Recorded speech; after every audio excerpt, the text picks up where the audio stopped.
Acho que se for começar, você me fala que eu vou fazer o nome do padre, viu? Se você tiver uma água benta aí, me empresta, viu? Água benta também é bom.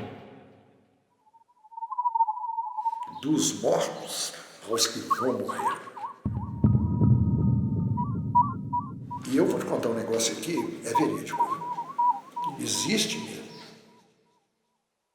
Minha avó me contou. Meus sobrinhos sabem porque eu contei para eles. Imagino que tenham pessoas que contem ainda essa história.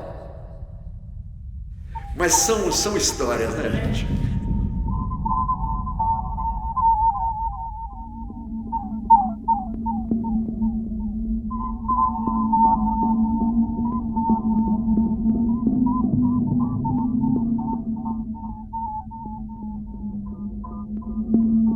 Eu sempre fui corajoso, sabe?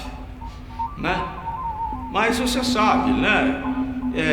À noite é tudo diferente mesmo, sabe? E quem tem medo não sai de noite.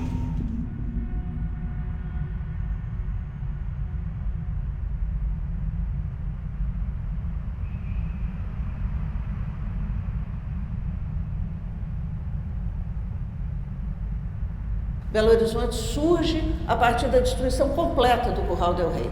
É como se o Curral del Rey não pudesse ter memória.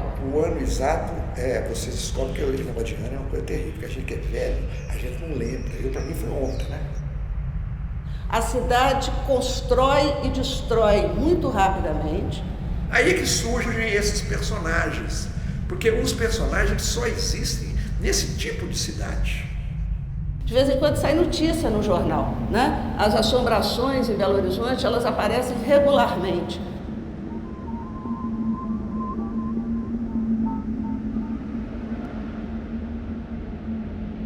Eles estão exatamente no lugar, no circuito da Belo Horizonte original.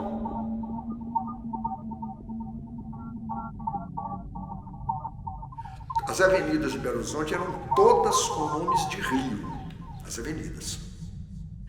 Menos a Brasil, todas. Então, essa avenida Augusto de Lima era Rio, Paracatu e tudo. E a Alegre Maciel tinha um nome. E a Assis Chateaubriand era Tocantins, Rio Tocantins. Que eles mudaram para Assis Chateaubriand quando o Diário Associados foi para lá. A rua que você vê aqui. Eu tenho na memória Oiapoque, Rio, Paraná é o Rio, Amazonas é o Rio. Estado. Aí são os rios. Caminhando na Avenida Afonso Pena. Eu acho que é menos Afonso Pena. Me lembro muito do Fiz, o bonde, o canto dos Passos, toda a Praça 7, assim, todo ali, eu convivi ali, músicos magníficos, até existir. Foram E a Avenida Afonso Pena. Até alguns deles que não me sai da memória, 50 anos de idade. Tempo em que o Giacomo vindia, que a cidade era dos Correios. Eu fazia carrinho de rolimã, a rua era inclinada. Eu descia desembalado ali na Rua do Ouro e ia parar lá na Vila Riso. Era uma chácara, O Guimarães Rosa dizia que em Minas é muito mal assombrado, né? Pedro Nava também fala isso, né? Pedro Nava conta outras histórias de assombração. Fernando Sabino fala do Parque Municipal como um lugar onde se encontra as assombrações do sobrenatural. E tinha muitas maneiras. Aliás, me lembro de muito mais coisas. Tem que selecionar para falar de tudo que eu lembro. Nós somos sobreviventes de um tempo morto.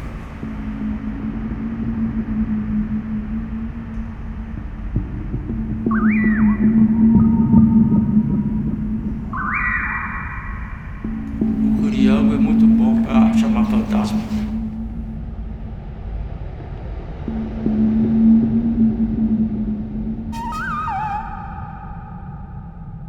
Curral del Rey, o centro dele era ali onde é a igreja da Boa Viagem hoje, que também foi destruída, né? A igreja original foi destruída. Quando eles transferiram a capital de Ouro Preto para aqui, o pessoal de Ouro Preto não queria vir, porque a água daqui fazia muito mal. Aí eles começaram a distribuir lotes, o governo, mas lotes de primeira. Tinha lotes para os funcionários públicos de Ouro Preto vir para cá, eles deram um lote, criaram o bairro Funcionários. Lote de 1.000 metros. Ali no Olegário Maciel deram um lote para eles mudarem, eles não queriam mudar. Contam que a caixa d'água de Ouro Preto, eles jogaram azul de metileno, que não faz mal, né? A água de Ouro Preto ficou azul. Aí eles falavam que aquela água ia matar, eles vieram correndo para cá. Eu morei na Serra quando eu ainda muito menino, pouco mais que um bebê, eu morei no interior. Quando ia para completar 6 anos de idade, eu sou o irmão mais velho de 7 filhos, meu pai achou que devia trazer a meninada toda para Belo Horizonte, então eu morava em Belo Horizonte como se fosse uma cidade do interior.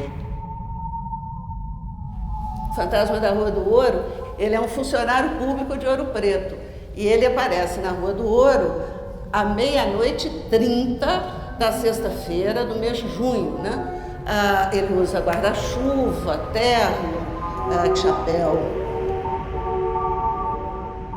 Ele traz essa coisa para Belo Horizonte, de um lado, né? Daquilo que Ouro Preto perdeu, né?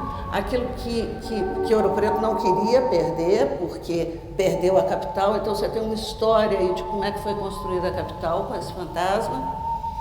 E você tem uma história dos próprios funcionários públicos de Belo Horizonte, porque veja, quando a gente constrói a história de Belo Horizonte, a gente fala dos governadores, né? Mas a gente se esquece dos funcionários públicos anônimos e que são essenciais para contar a história de Belo Horizonte e que a gente não é capaz de falar deles, né? Nós não nos lembramos mais dessas pessoas.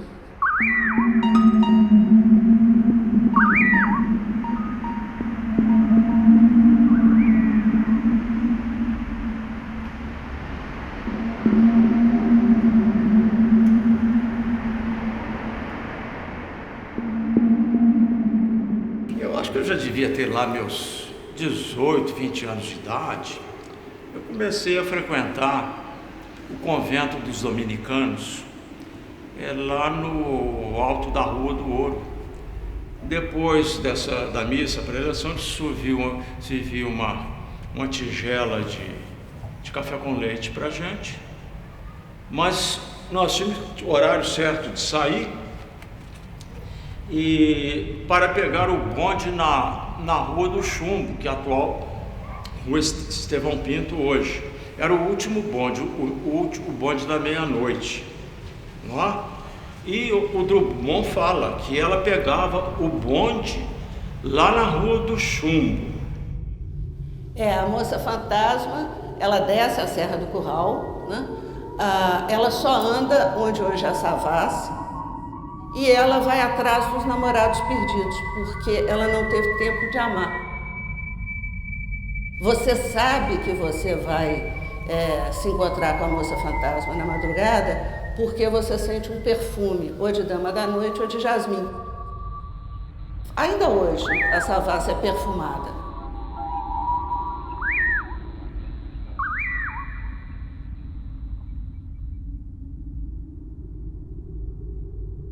A nossa modernidade destruiu com tanta ferocidade que nós não sabemos a história dos habitantes do Curral.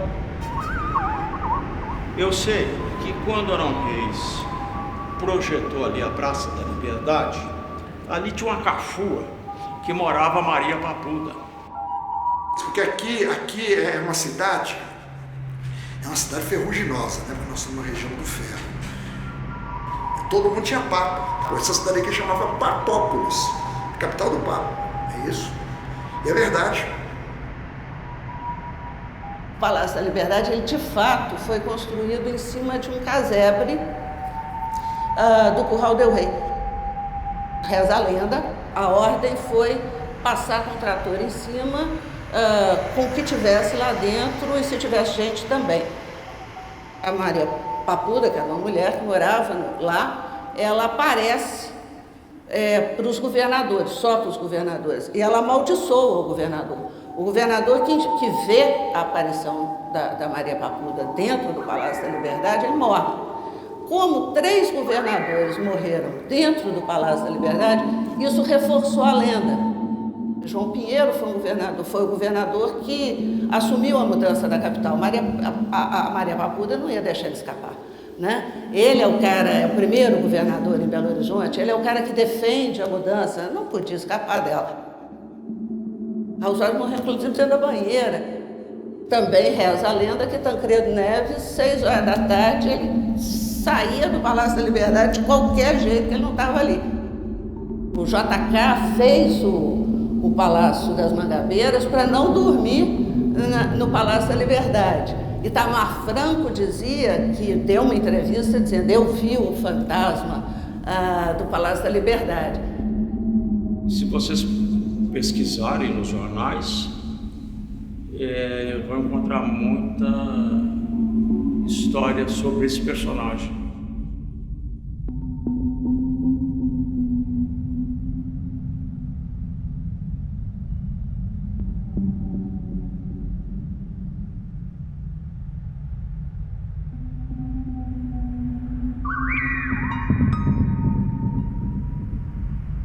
A Lagoinha, para mim, é um sentimento, é um estado de espírito.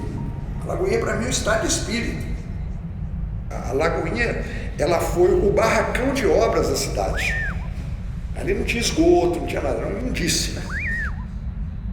Se nós pensamos nos funcionários públicos, aquela é a região dos operários, né? Aquela é a região dos construtores, de fato, da cidade de Belo Horizonte. Aquela é uma região para onde veio gente do interior de Minas, para onde veio gente do Brasil inteiro para trabalhar na construção da cidade.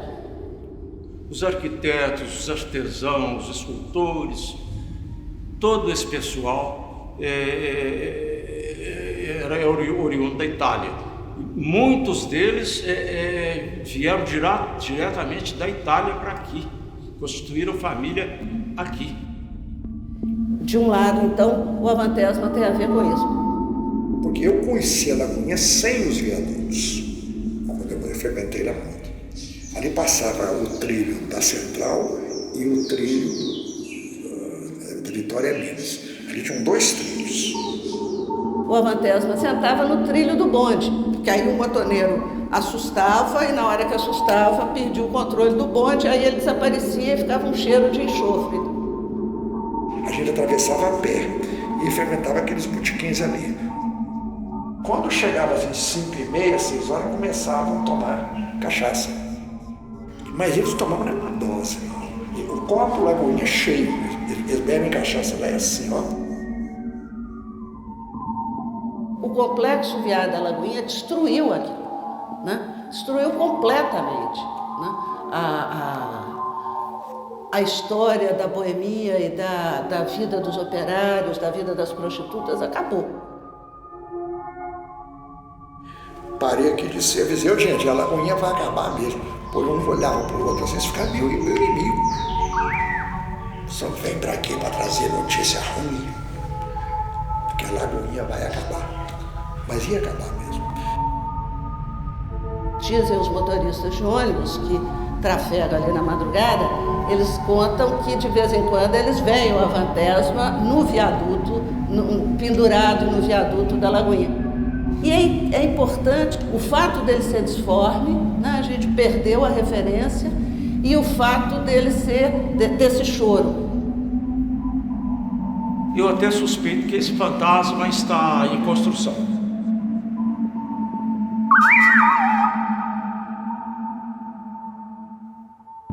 Quem não quer ter uma loura na sua vida, né? Não, ela estava com a roupa comprida, entrou no portão. Quando eu vi aquela mulher loura entrando no portão do cemitério, ela atravessava o portão. Eu não tenho ideia fixa, né? Eu gostava muito de cinema. E eu ia olhando aquelas atrizes de cinema e eu ia reconfigurando a loura. Então, conforme a atriz de cinema que eu via no filme, eu punha o rosto dela na loura. Né? E cada dia a minha loura estava com um rosto diferente. Eu gosto de variar. E ele me contava assim com uma seriedade, sabe? Ele saía de lá, que ele viu a loura. A Loura do Bonfim, né? Que eles pegavam o bonde ali na Praça da Estação, e aí eles começam a contar histórias. Que ela entrava no bonde e o rapaziada vinha atrás, né? Quando chegavam, ela entrava no cemitério com o portão fechado. E esse negócio da Loura do Bonfim começou a tomar vulto. E os ônibus paravam, acho que o ônibus do Bonfim parava, acho que 11 horas, corriam, sem correndo, para pegar o último bonde para ir para lá. Então nós esperamos essa loura muitas vezes. Um dia eu falei com o Alvin, ainda lembro, falei, Alvin, nós estamos marcando um burro. Ela vem no bonde, não tem mais bonde. E nós ficamos parados na porta esperando mesmo. Raras vezes ela chegava aqui em cima de táxi. Porque a hora que o taxista, que naquela época chamava chofer de praça, né? A hora que o chofer de praça via aquela loura lá, que falava assim, toca pro Bonfim, ele saía correndo. Eu ainda tenho esperança até hoje de encontrar com ela. A Loura do Bonfim existiu mesmo. Isso eu não tenho a menor dúvida. Porque não foi a invenção de uma pessoa só.